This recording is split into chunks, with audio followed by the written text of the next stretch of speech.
할렐루야. 살아가는 대강의 가족 여러분, 오늘 하루도 하나님의 말씀과 동행하는 삶이 되길 소망합니다.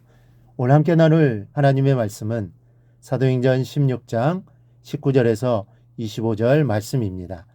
요정의 주인들은 자기 수익의 소망이 끊어진 것을 보고 바울과 실라를 붙잡아 장토로 관리들에게 끌어갔다가 상관들 앞에 데리고 가서 말하되, 이 사람들이 유대인인데 우리 성읍을 심히 요란하게 하여 로마 사람인 우리가 받지도 못하고 행하지도 못할 풍속을 전한다 하거늘 우리가 일제히 일어나 고발하니 상관들이 옷을 찢어벗기고 매로 치라 하여 많이 친 후에 옥에 가두고 간수에게 명하여 든든히 지키라 하니, 그가 이러한 명령을 받아 그들을 깊은 옥에 가두고 그 발을 차코에 든든히 채웠더니 한밤중에 바울과 실라가 기도하고 하나님을 찬송하며 제수들이 듣더라.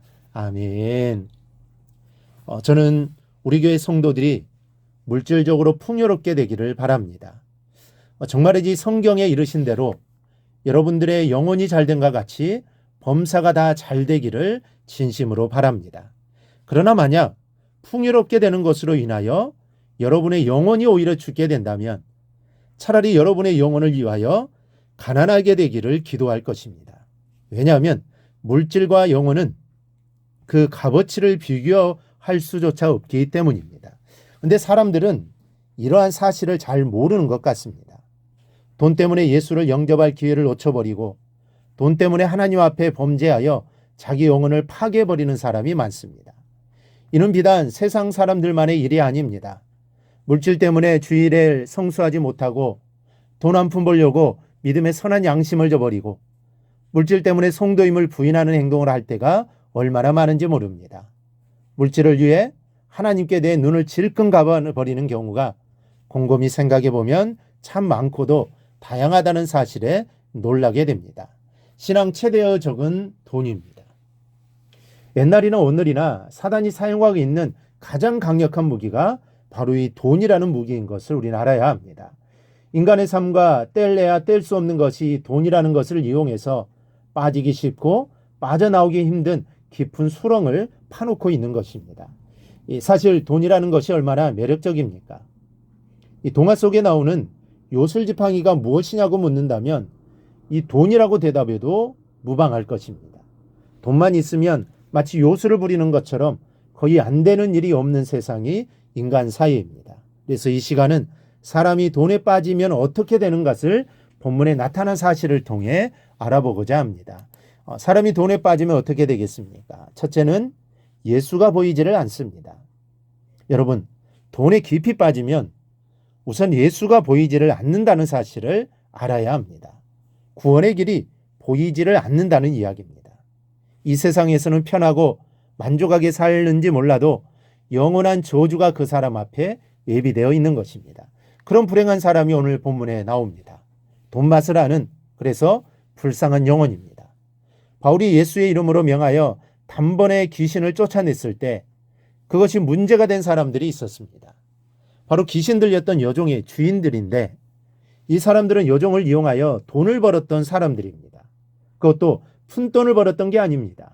16절 하반절에 보니 여종이 점으로 주인들에게 크게 이익을 주었다고 했습니다. 그런데 바울이 귀신을 쫓아내는 바람에 더 이상 점을 칠 수 없게 되었고 자연히 자신들의 소득원이 순식간에 사라져버린 것입니다. 그래서 분노했습니다. 돈의 맛을 들이면 이렇게 되는 것입니다. 정상적인 경우라면 여종에게서 귀신을 쫓아낸 예수의 권능 앞에 무릎을 꿇어야 합니다. 예수님을 경배하고 자신의 잘못을 회개하고 새 삶을 시작해야 합니다. 그러나 돈의 맛을 들인 사람에게는 이 돈만 보이는 것입니다. 예수는 보이지 않습니다. 예수의 이름으로 귀신이 물러가는 역사가 눈앞에서 일어났는데도 회개하거나 하나님을 경배하기는커녕 눈앞에 이익이 날아간 것만 생각나고 견딜 수가 없었습니다.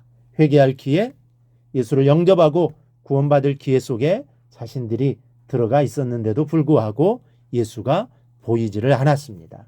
여러분, 물질의 정신이 나가면 이렇게 되는 것입니다. 뭐가 중요한지, 지금 내가 인생의 어떤 중요한 기로에 서 있는 것인지 도무지 감을 잡지 못합니다. 예수가 보이지 않는 파멸하는 인생이 되고 마는 것입니다. 우리는 절대로 이렇지 않기를 바랍니다. 이 세상을 살아가는데 물질이 필요하기도 하지만 물질이 전부가 아닙니다.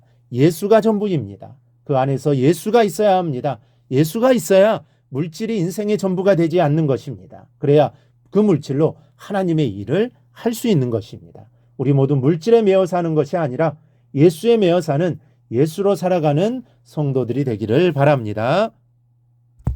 둘째, 인간성이 상실됩니다.